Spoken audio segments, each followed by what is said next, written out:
Speed and velocity, same thing, right? Wrong.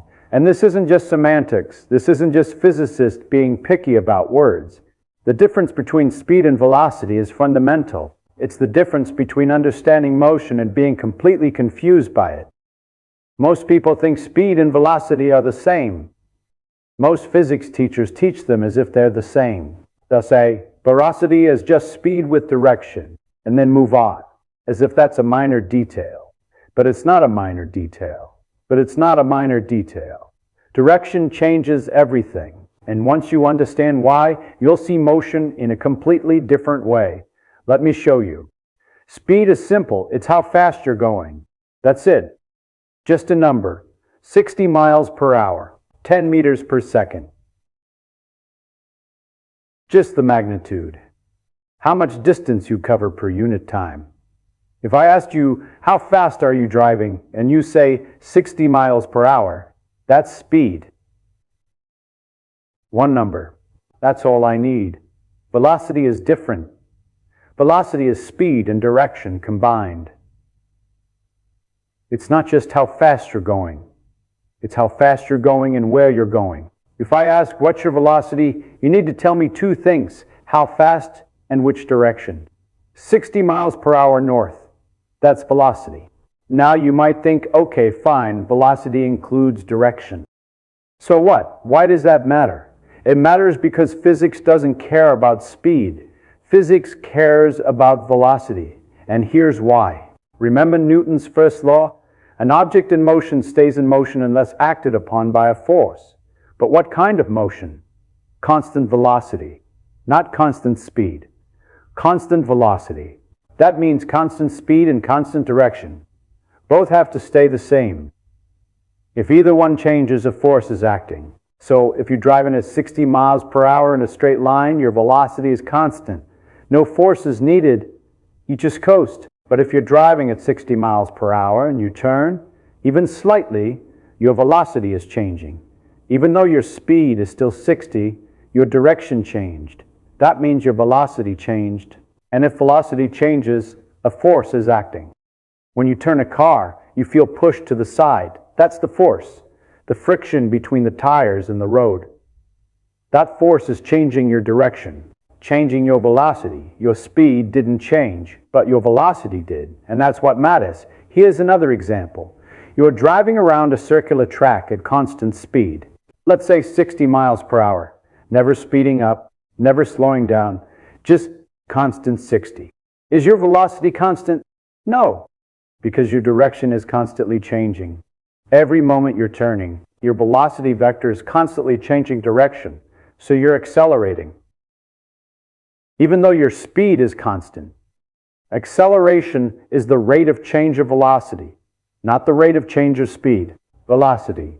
And since your velocity is changing, you're accelerating.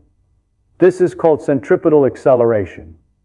Acceleration toward the center of the circle, and there must be a force causing it, centripetal force. The friction between your tires and the road, or the tension in a string if you're swinging something in a circle. Constant speed, but velocity is changing, so acceleration is happening, so force is acting. This breaks most people's brains.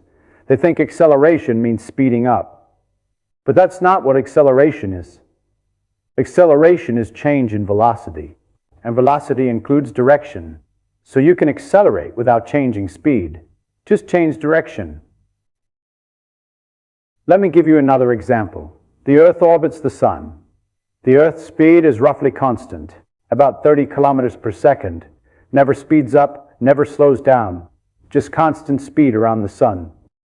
But the Earth is accelerating constantly, because its direction is constantly changing. It's moving in a circle, roughly. So its velocity is always changing. So it's accelerating. And what causes that acceleration? Gravity. The Sun's gravitational force pulls the Earth toward the Sun. That force changes the Earth's direction, keeps it moving in a circle instead of flying off in a straight line. Constant speed, changing velocity, constant acceleration. That's orbital motion, and you can't understand it if you only think about speed. You have to think about velocity. Now let's talk about why this matters mathematically. Speed is a scalar. That means it's just a number, one value, magnitude only. You can add speeds, subtract them, multiply them, just like regular numbers. Velocity is a vector. That means it has magnitude and direction. And vectors don't add like regular numbers. They add geometrically. Let me show you what I mean. You're walking on a train. The train is moving at 10 meters per second east. You're walking at 2 meters per second also east toward the front of the train. What's your velocity relative to the ground? Your velocity relative to the train is 2 meters per second east. The train's velocity is 10 meters per second east. Add them. 12 meters per second east. Easy. The vectors are in the same direction, so they add like regular numbers. But now you turn around. You walk toward the back of the train at 2 meters per second. The train is still moving at 10 meters per second east. What's your velocity relative to the ground? You're moving 2 meters per second west. The train is moving 10 meters per second east. Now the velocities are in opposite directions. You have to subtract. 10 minus 2. Your velocity relative to the ground is 8 meters per second east. Same train speed, same walking speed, but different directions. So different resulting velocity. Now here's where it gets interesting. You're walking across the train, perpendicular to the train's motion. The train is moving 10 meters per second east. You're walking 2 meters per second north. What's your velocity relative to the ground?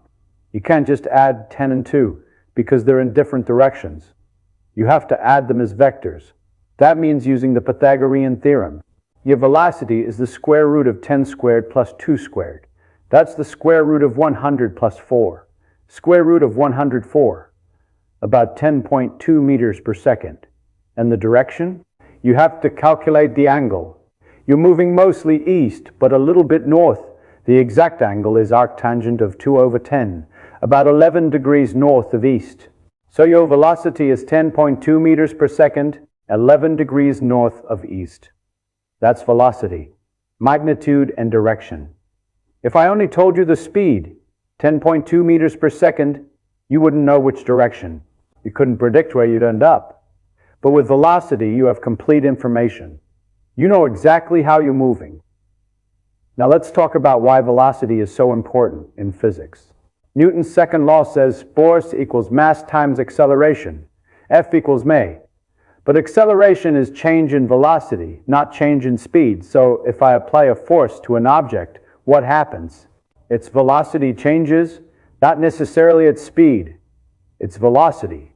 If I push something that's moving, I can speed it up, slow it down, or change its direction. All three of those are changes in velocity. All three require force.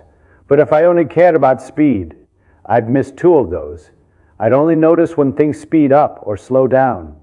I wouldn't notice when they turn. And turning is just as important as speeding up. Maybe more important. Satellites stay in orbit by constantly turning.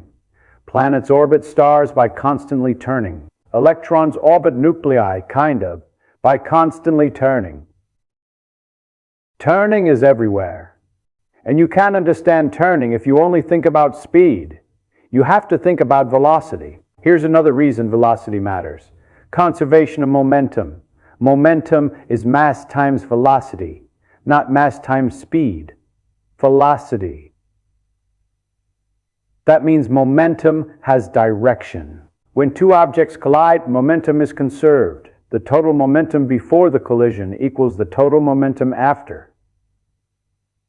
But you have to add the momenta as vectors.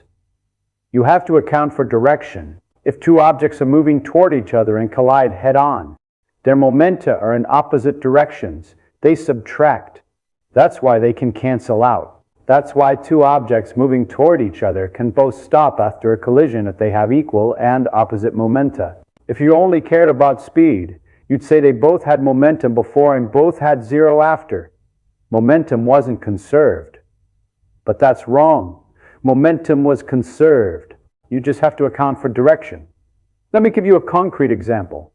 Two balls, same mass, rolling toward each other at the same speed. They collide head-on and stop. Before collision, ball 1 has velocity v to the right. Ball 2 has velocity v to the left. Total momentum, mv to the right plus mv to the left. That's mv minus mv, 0. After collision, both balls stopped. Velocity 0, momentum 0.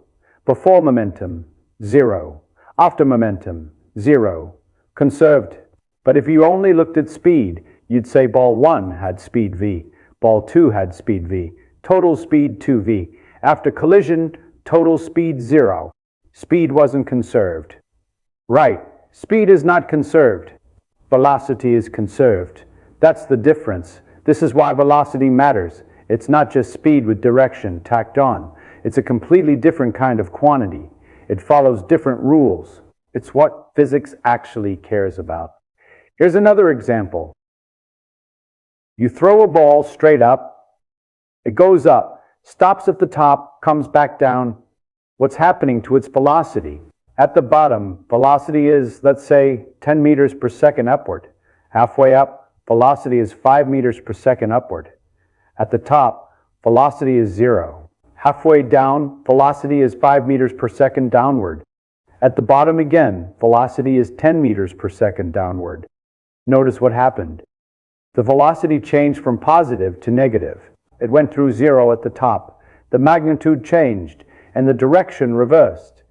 If you only looked at speed, you'd say it started at 10, decreased to 0, increased back to 10. You'd miss the fact that the direction reversed.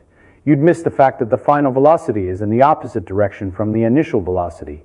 But that matters, because when the ball lands, if you catch it, you have to reverse its momentum.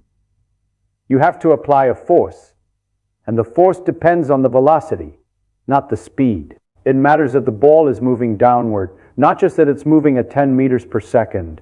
Now let's talk about average velocity versus average speed. If you drive around a circular track and end up where you started, what's your average velocity?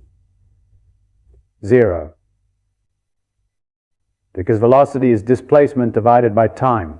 And if you end up where you started, your displacement is 0. 0 displacement means 0 average velocity. But your average speed is not 0. Speed is distance divided by time. You traveled the distance, the circumference of the track. So your average speed is that distance divided by the time it took. Same trip. 0 average velocity.